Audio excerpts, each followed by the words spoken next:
അസ്സലാമു അലൈക്കും വറഹ്മത്തുള്ളാഹി വബറകാതുഹു. നമ്മുടെ ജീവിതത്തിൽ നിത്യേന ഉണ്ടാകുന്ന ഒരു സ്വഭാവമാണ് കോട്ടുവായി അല്ലെങ്കിൽ കോട്ടാവി എന്നൊക്കെ പറയുന്ന പ്രവർത്തനം. അഥവാ നമ്മുടെ വായ അധികമായി തുറക്കുന്ന ഒരു സ്വഭാവത്തിൽ ശ്വാസം പുറത്തേക്ക് വിടുന്ന ഒരു രീതി. അതുണ്ടായി കഴിയുമ്പോൾ നമുക്ക് ഉറക്കക്ഷീണം, അലസത ഒക്കെ അനുഭവപ്പെടും. അലസത ഉണ്ടാകുന്ന സമയത്താണ് ഈ ഒരു പ്രവർത്തനം ഉണ്ടാകുന്നത്. അത് ശൈത്വാനിയത്താണ്. നബി സല്ലല്ലാഹു അലൈഹി വസല്ലം തങ്ങൾ പറയുന്നു, അമ്മത്തസാഉബു, ഈ കോട്ടാവി, ചില സ്ഥലത്ത് കോട്ടാവി എന്ന് പറയും, ചില സ്ഥലത്ത് കോട്ടുവായ എന്ന് പറയും. ഏതായാലും ഫഇന്നമാ ഹുവ മിനശ്ശൈത്താൻ, അത് ശൈത്വാനിൽ നിന്നിട്ടാണ്, ശൈത്വാൻ്റെ സമ്മർദ്ദം കൊണ്ടാണ്, ശൈത്താൻ്റെ കുത്തൽ കൊണ്ടാണ് അത് സംഭവിക്കുന്നത്. ഫൈദാ തസാഅബ അഹദുക്കും, നിങ്ങളിൽ നിന്ന് ഒരാൾ കോട്ടാവി അല്ലെങ്കിൽ കോട്ടുവായ ഇട്ടാൽ ഫൽയറുദ്ദഹു മസ്തതാഅ, കഴിവിൻ്റെ പരമാവധി അതിനെ പ്രതിരോധിക്കണം, അതിനെ തടയണം. ഫഇന്ന അഹദക്കും ഇദാ തസാഅബ ലഹിക മിൻഹു ശൈത്താൻ, നിങ്ങളിൽ നിന്ന് ഒരാൾ കോട്ടുവായ ഇട്ടാൽ അല്ലെങ്കിൽ കോട്ടാവി ഇട്ടാൽ ശൈത്താനാണ് ചിരിക്കുന്നത്. അവന് സന്തോഷമുള്ള ഒരു പ്രവർത്തനമാണ്. അവൻ്റെ സമ്മർദ്ദത്തിനാൽ നമ്മൾ ഇത് ചെയ്യുമ്പോൾ, നമ്മൾ നിസ്കാരത്തിലായാലും ഖുർആൻ ഓതുന്ന സമയത്താണെങ്കിലും അല്ലാത്തുള്ള സമയത്താണെങ്കിലും നമ്മുടെ അലസതയും നമ്മുടെ ഓഫലത്തും നമ്മുടെ അശ്രദ്ധയും കൂടിക്കൂടി വരികയുള്ളൂ. നമുക്ക് ക്ഷീണം അനുഭവപ്പെടും, നമുക്ക് ഉറക്കം അനുഭവപ്പെടും, പല രീതിയിലുള്ള ഒരു അസ്വസ്ഥത നമുക്കുണ്ടാകും. അതുകൊണ്ട് തന്നെ ഫഇന്നമാ ഹുവ മിനശ്ശൈത്താൻ, അത് ശൈത്താനിൽ നിന്നുള്ളതാണ്. അങ്ങനെ വരുമ്പോൾ നാം മനസ്സിലാക്കേണ്ടത്, ഈ കോട്ടുവായ വരുമ്പോൾ നബി സല്ലല്ലാഹു അലൈഹി വസല്ലം പറഞ്ഞത് ഫൽയറുദ്ദഹു മസ്തതാഅ, കഴിവിൻ്റെ പരമാവധി പ്രതിരോധിക്കണം. അതെങ്ങനെയാണ് പ്രതിരോധിക്കേണ്ടത്? ശൈത്താനെ നമുക്ക് കാണാൻ കഴിയില്ലല്ലോ, പിന്നെ എങ്ങനെയാണ് പ്രതിരോധിക്കേണ്ടത്? കോട്ടുവായ വരുന്നതിന് മുമ്പ് തന്നെ അത് പുറത്തോട്ട് വരാതെ കടിച്ചിറക്കണം, വായ തുറക്കരുത്. ഇതുപോലെ വലിയൊരു സമ്മർദ്ദമാണ്, ശൈത്താൻ്റെ ഭാഗത്തിൽ നിന്നുള്ള വലിയൊരു സമ്മർദ്ദം.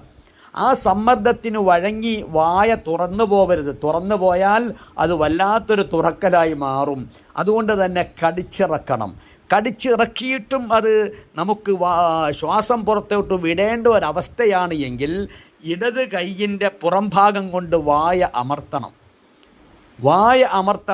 വായ അമർത്തിയാൽ നല്ലതുപോലെ പുറത്തോട്ട് കാറ്റ് വിടാതെ നല്ലതുപോലെ വായ അമർത്തിയാൽ അത് ഒരു അഡ്ജസ്റ്റ്മെൻറ്റിലൂടെ അത് നിൽക്കും. നേരെ മറിച്ച് വായ അങ്ങ് തുറന്നു പോയാൽ യഥേഷ്ടം ശ്വാസം വിടാനുള്ള ഒരു അവസ്ഥ നമ്മൾ സൃഷ്ടിച്ചു കൊടുത്താൽ നിമിഷം കഴിയും തോറും വീണ്ടും ഈ കോട്ടുവായ വരും. അത് കഴിഞ്ഞാൽ വീണ്ടും ഈ കോട്ടുവായ വരും. അതുകൊണ്ട് ശൈത്താനെ ഏത് സമയത്തും പ്രതിരോധിക്കേണ്ടത് അത്യാവശ്യമായ കാര്യമാണ്. ഞാൻ പറഞ്ഞു വരുന്നത്, ഈ കോട്ടുവായ നിസ്കാരത്തിൽ വരരുത്. നല്ലതുപോലെ ശ്രദ്ധിക്കണം. നിസ്കാരത്തിലാണല്ലോ ഇബ്ലീസിൻ്റെ ശൈത്താൻ്റെ ഷർറ് നമുക്കുണ്ടാകാൻ സാധ്യത കൂടുതൽ. അതുകൊണ്ട് ഒരിക്കലും നിസ്കാരത്തിൽ കോട്ടുവായ വരാൻ പാടില്ല.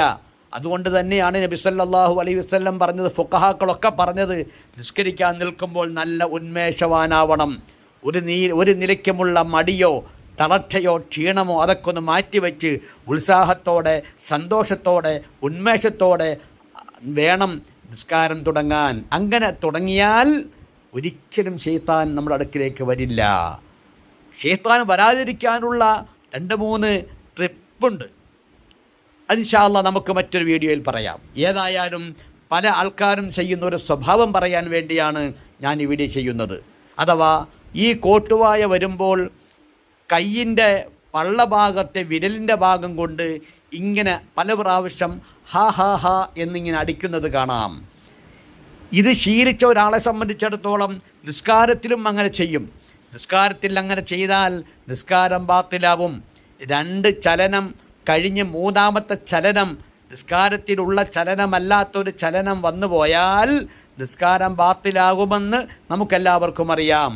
അതുപോലെ വായ തുറന്ന് ശ്വാസം ശക്തമായി വിട്ടാൽ ഹാ ഹാ ഹാ ഹാ എന്നുള്ള ശബ്ദം വരും. അങ്ങനെ വന്നാലും നിസ്കാരം ബാത്തിലാകും. കാരണം ഹാ ഹാ ഹാ എന്ന് പറയുമ്പോൾ പല അക്ഷരങ്ങൾ വരികയാണ്.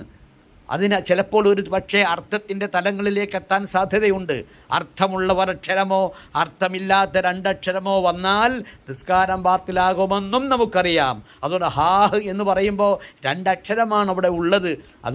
അതുകൊണ്ട് കോട്ടുവായ വരുമ്പോൾ പ്രത്യേകിച്ച് നിസ്കാരത്തിൽ ഇതേപോലെയുള്ള പ്രവർത്തനം ചെയ്താൽ നിസ്കാരം ബാത്തിലാവും.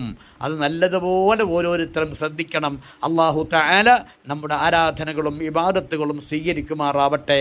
ആമീൻ യാ റബ്ബൽ ആലമീൻ.